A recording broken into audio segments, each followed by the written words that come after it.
Welcome, welcome, welcome. Welcome to Reservations for One with Bills. I am Bills. Back with another episode. Oh, I finally finished Sopranos. I started watching Sopranos. I never watched The Sopranos. I don't know why. Like growing up, I never really had the urge to watch The Sopranos.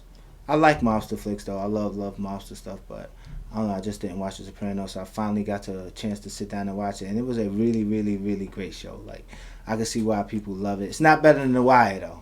It's not. But I see why people like The Sopranos and say it's one of the best shows of all times because it kind of is.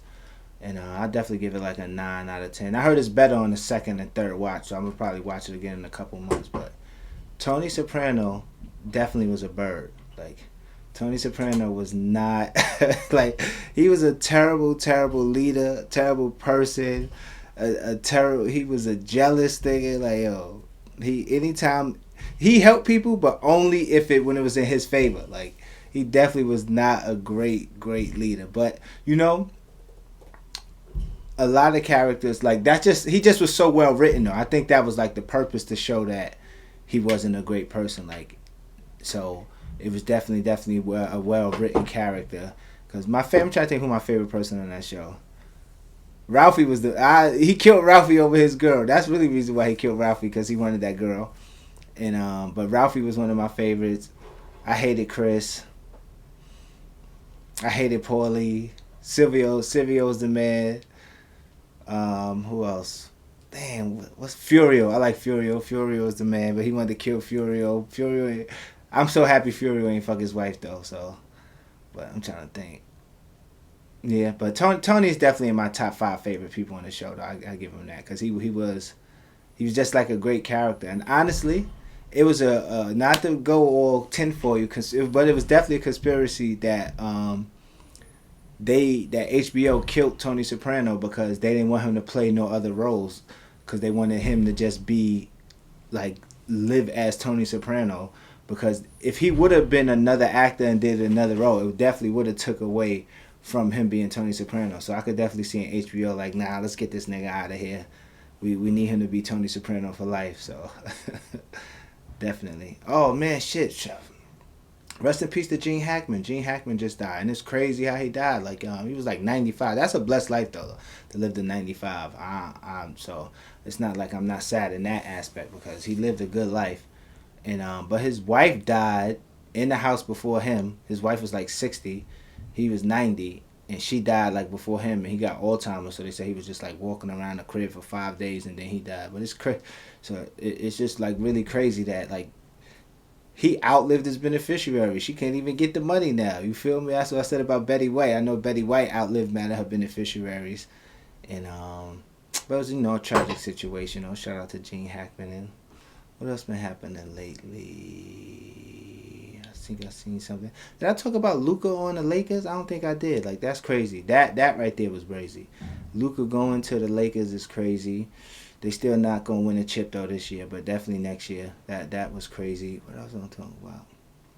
Oh, Ant Edwards. Ant Edwards is crazy. Shout out to Ant Edwards. But I just was having this conversation with my man.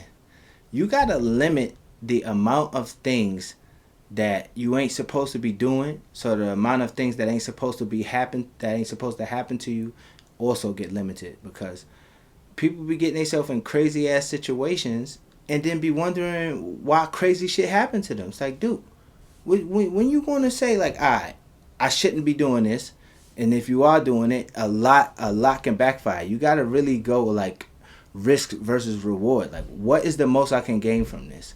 Because one of my sons called me. You see, Ant Edwards is 23, so him going through that is like something like, oh yeah. My son like 38, 39, calling me talking about, yo, oh, I want to kill myself. This chick pregnant talking about she keep it. I don't know how this happened. I'm like, what you mean? Like, you ain't fucking? How would you mean how it happened? Like, I'm like, yo, you hit it, you fucked it with a condom? He like, nah.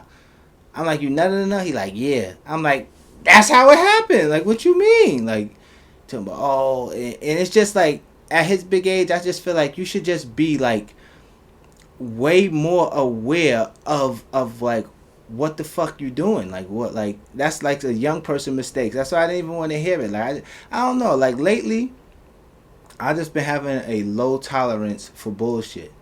I was having another argument with somebody the other day. They talking about people who grew up privileged and motherfuckers with good parents. Like they was talking down on people for having good parents.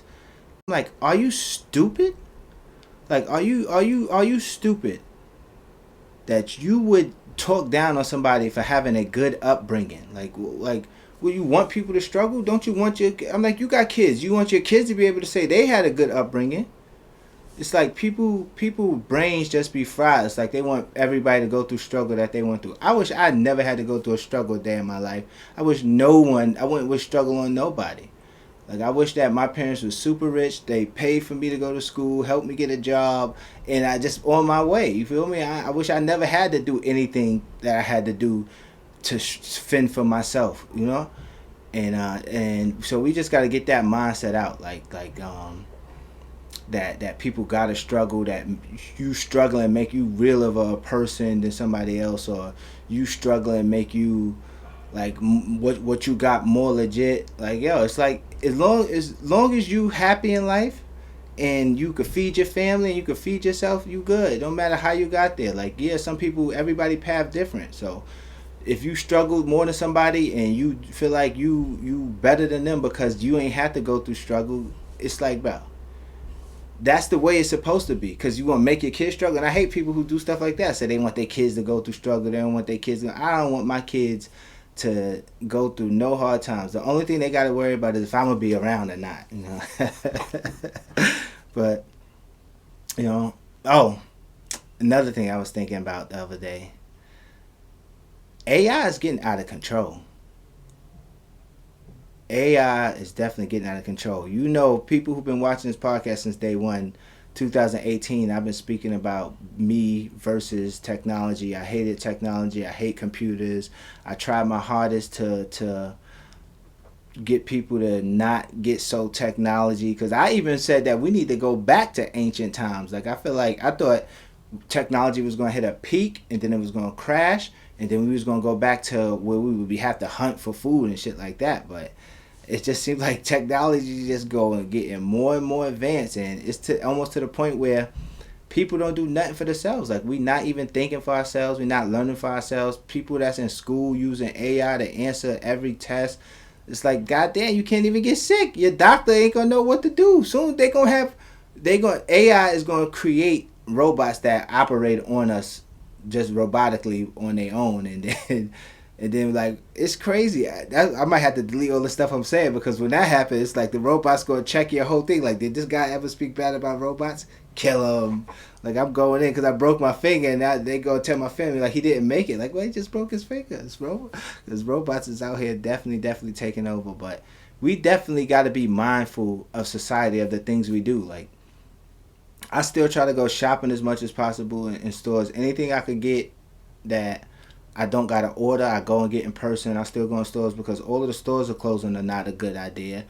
Or like in person, anything like in person interaction is not a good idea. Having people shop for you, it's like we still need the human element in society, and I feel like we just getting so far and far away from it, and that's definitely not the way society need to go because society is shaped by the people and by the actions. Everybody action count. And that's why people think like how minuscule they involvement in the world is and what they contribute, but every action count. Like you could do something and influence somebody else to do it too, and then they influence somebody, and it's just like a chain reaction. Like you don't even know how big of an impact you having. So I just tell motherfuckers just try to go shop in person as much. Try to order less online because once all the stores close and then everybody just stuck in their house and just ordering stuff and no one going outside anymore, it's like we're gonna be like a controlled society, and society is definitely heading towards that. Not this, you know, I'm definitely sounding really conspiracy theory on this, but you know, you just got to start thinking, man. It's just AI is getting out of control, and But, you know, it's a quick episode of Reservations for One with Bills. Make sure y'all go to check out Saturday.com for some of the new merch. Make sure you follow me on IG at Sad Pit. Twitter be Billions. Make sure you like and subscribe to the YouTube channel. Like and subscribe to the YouTube channel, alright? Leave comments. Dang, what else other YouTubers be saying? leave a comment, like, subscribe, all of that. All right, I'm out.